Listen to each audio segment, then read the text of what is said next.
বিশ্বজুড়ে যুদ্ধ আর সংঘাতের কারণে অর্থনীতি যখন টালমাটাল, ঠিক তখন বিনিয়োগ সম্মেলনে উঠে এলো ব্যবসার হাত ধরে শান্তির আহ্বান। সৌদি আরবে অন্যতম বিনিয়োগ সম্মেলন ফিউচার ইনভেস্টমেন্ট ইনিশিয়েটিভের তৃতীয় দিনে উঠে এসেছে শান্তির বার্তা। বক্তারা বলেন, রাশিয়া ইউক্রেন সহ বিভিন্ন দেশে যুদ্ধ থামানোর একমাত্র মাধ্যম ব্যবসা সম্প্রসারণ। We put humans at the center of everything we do because we fundamentally believe that this information should not only be delivered in rich and immersive ways, but it should be delivered comfortably and wearably.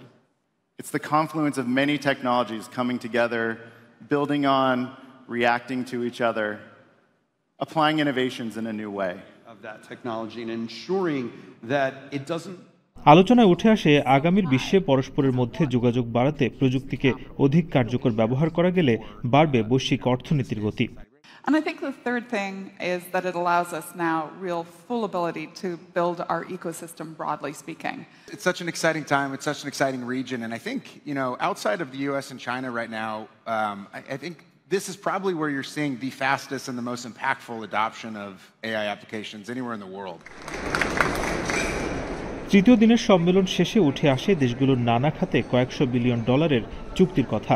বুধবার সম্মেলনের শেষ দিনে সেটা $1,000 billion চুক্তি ছাড়িয়ে যেতে পারে বলে ধারণা করা হচ্ছে। বিশ্ব যখন নানা অর্থনীতির গতিপথ খুঁজছে, ঠিক তখনই বলা হচ্ছে যে বৈশ্বিক শান্তি আনার জন্য বিনিয়োগ বাড়ানো, এবং দেশগুলোর মধ্যে যদি বিনিয়োগ বাড়ে তাহলে শান্তি দ্রুত আনা সম্ভব। এর জন্য বলা হচ্ছে যে প্রযুক্তিকে আরও বেশি গুরুত্ব দেওয়া দরকার।